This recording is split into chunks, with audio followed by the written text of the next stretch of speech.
আমাকে মিড অপারেশনের সময় বলতেছে আপনি ইমার্জেন্সি ব্লাড ম্যানেজ করেন। আমাদেরকে সিসিওর কথা বলে অপারেশনের পর নিয়ে গেছে আইসিইউতে। তখন একটা মনের মধ্যে ইয়া লাগছে যে সিসিওর কথা বলে কেন আইসিইউতে ঢোকানো হলো। 20 মিনিট পর আমাকে বলতেছে আপনি একটু কাইন্ডলি ভেতরে আসেন, আপনার রোগী আর বেশিক্ষণ থাকবে না। এটা তো হওয়া সম্ভব না। আমার মনে হচ্ছিল যে এটা কৃত্রিমভাবে হার্টের যে পাম্পটা এটা চালু রাখা ওই হচ্ছে মেশিনে দেখাইতেছিল যে আর কি হার্টবিটটা চালু আছে। আমাদের টোটাল 17টা টেস্ট ছিল এখানে। আল্ট্রাসোনোগ্রাফি মিলে মোটামুটি 19টার মতো টেস্ট ছিল। কিডনি থেকে শুরু করে এক্স-রে বলেন, ইসিজি বলেন, সব কিছু টেস্ট করা ছিল। সবগুলাই মোটামুটি ওই যে শুধুমাত্র আল্ট্রাসোনোগ্রাফিতেই শুধু ধরা পড়ছে। আর তখন কিডনি টেস্টও হয়েছে, সাথে সাথে আমাদেরকে দিছে যে ক্রিয়েটিনিন লেভেল ঠিক আছে, কিডনিও যথেষ্ট পারফেক্ট শেপে আছে। আর বাকি পরবর্তীতে আমাদেরকে বললো হার্ট ঠিক আছে, সমস্যা নাই। আর সব কিছু বাকি ঠিকঠাক, কোনো তো এর কথা বলে নাই যে আপনার রোগীর এই সমস্যা ওই সমস্যা। ইভেন আজকে আমাদেরকে বলছে যে 1 ব্যাগ রক্ত লাগবে। হ্যাঁ, আমার ডোনার ছিল, তারপর আমি ব্লাড ব্যাংক থেকে এখানে হতেছে ব্লাড হচ্ছে ক্রস ম্যাচিং করে নিছি। আমার ডোনারকে আমি ফেরত দিয়ে পাঠাইছি।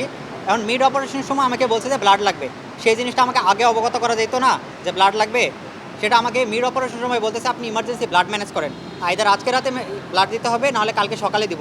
কিন্তু পরবর্তীতে যখন আমি ডোনার নিয়ে আসি, ডোনার ছিলেন এই ভাই ডোনার আসার পরে ওনাদেরকে যখন আমি বলি যে হইতেছে কাইন্ডলি আমাকে রিকুইজিশন ফর্মটা দেন, আমি হইতেছে আমার ওয়াইফের হইতেছে যেটা স্যাম্পল আছে ব্লাড স্যাম্পল, তার সাথে একটু করি, ক্রস ম্যাচিং করাই নেই যে ডোনারের।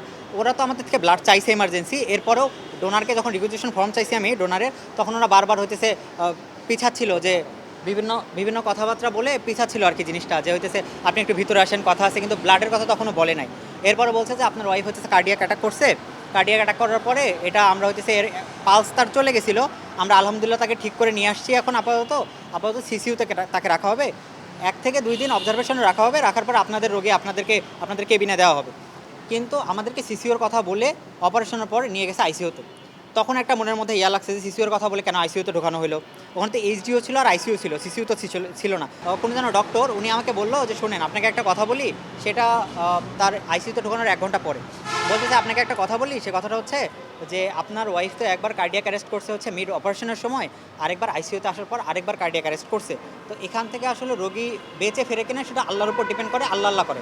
ঠিক আছে, এরপরে 20 মিনিট পর আমাকে বলতেছে আপনি একটু কাইন্ডলি ভেতরে আসেন। এরপরে আমাকে হইতেছে ওর কাছে নিয়ে গেছে, নিয়ে যাওয়ার পরে বলতেছে যে আপনার রোগী আর বেশিক্ষণ থাকবে না।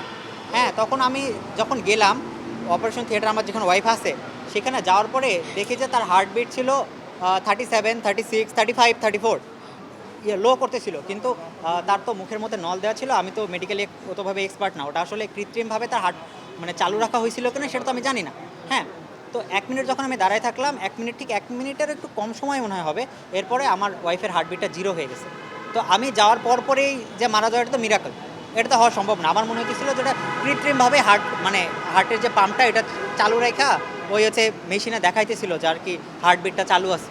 হায়াত মৌত আল্লাহর হাতে। তাদের মেইন কোডটা ছিল হায়াত মৌত আল্লাহর হাতে। আমরা বলেছিলাম যে এই কেস তো কোটিতে একটা হয় না, বলে যার কাছে হয় তার 100% মৃত্যু হয়। এই কথা তো আমরা এক্সপেক্ট করি না।